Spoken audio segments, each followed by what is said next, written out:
Mr. Speaker, I like your new bus. It's fun. It's a very exciting part of the campaign. In fact, we just joined the bus. We were coming out of a fundraiser. Yep, and we were met with a whole bunch of folks who were very excited about the campaign, and they helped pay for the ads, so it was great. All right. Last night, I should tell you that we all thought you were going to come out swinging, and you seemed a little more sober to your responses to some of the things that Governor Romney said about your record. Well, actually, Mitt was so systematically dishonest. Is that lying?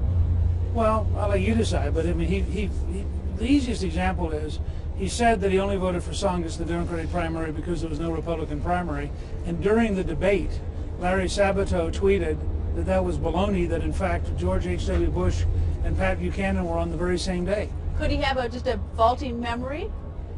Well, he said enough different things that it strikes me as implausible. I think that the governor says what he needs to say to get through this minute without remembering that there's a tomorrow.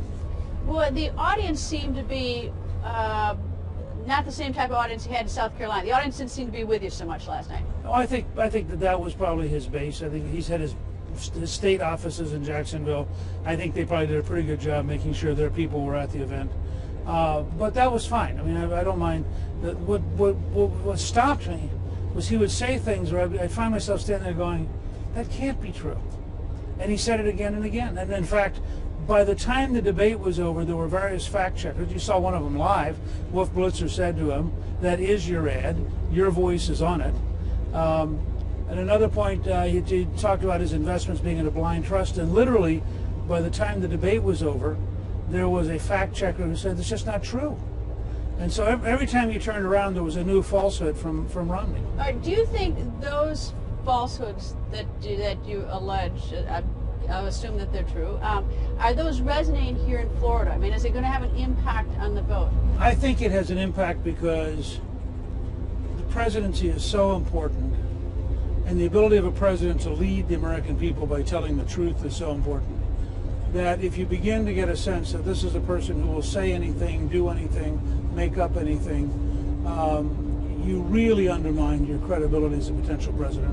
But is it enough for you to say it in a debate, and I know that you have some ads as well, is the media with you, do you think, or against you on this? I think on this one, oddly enough, the media is with me.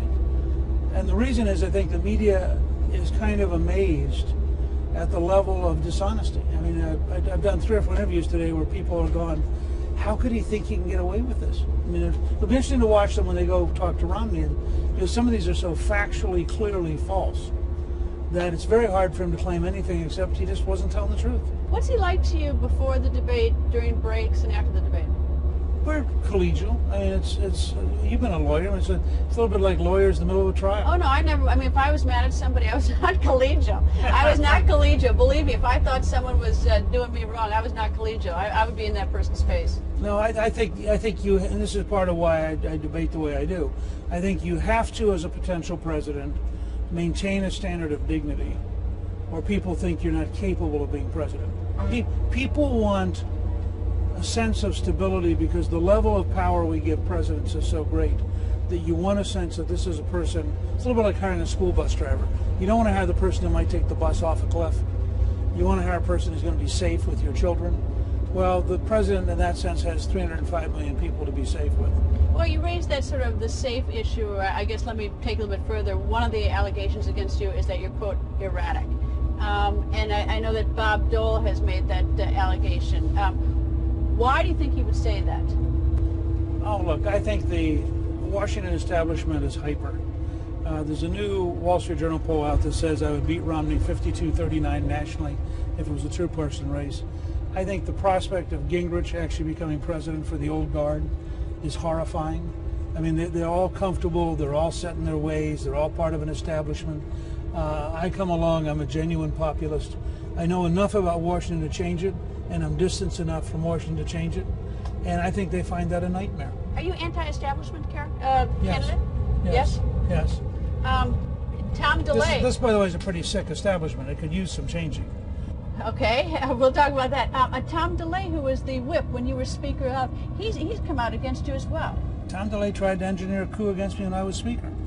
Tom DeLay engaged in behaviors which ultimately led him into court. We are very different people. I don't agree with his style, I don't agree with his approach, and I don't agree with his tactics. Is there some And by the way, if the average American understood DeLay fully and Gingrich fully, I'd win in a landslide.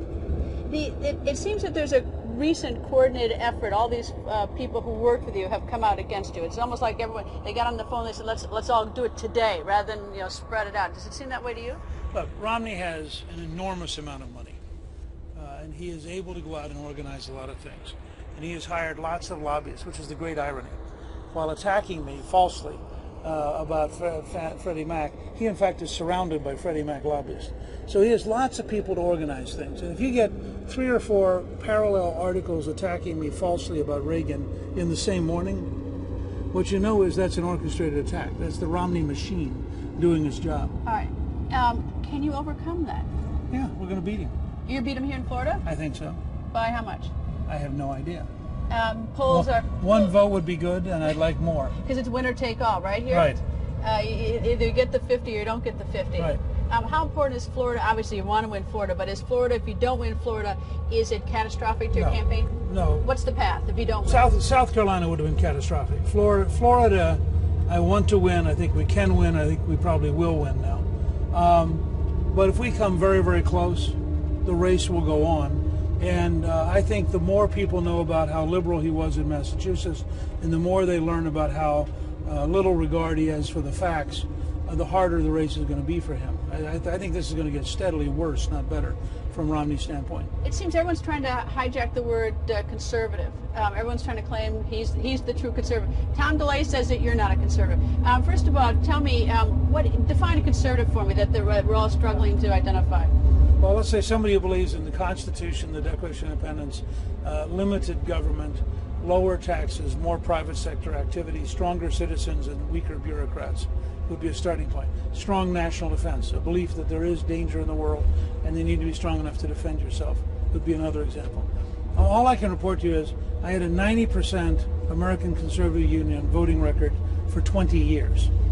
I was an ally of Reagan, I was an ally of Kemp, going all the way back to the 70s. We reformed welfare, cut taxes, and launched a balanced budget process that led to 4 consecutive balanced budgets for the only time in your life. If that's not a conservative, I'd like to know what these guys think a conservative is. Sure isn't Mitt Romney, who is pro-abortion, pro-gun control, pro-tax increase. You look at his record in Massachusetts. He's now not pro-abortion. Of course not. Now he's running for president, so he's given up everything he used to have. Because he didn't really do those things. Because if he'd done those things, he couldn't run for president. So therefore, they couldn't have happened, because that would not be accurate for his current ambition. But the fact is, when he had power, he governed as a pro-abortion, pro-gun control, pro-tax increase governor. He ranked 3rd from the bottom in job creation in Massachusetts.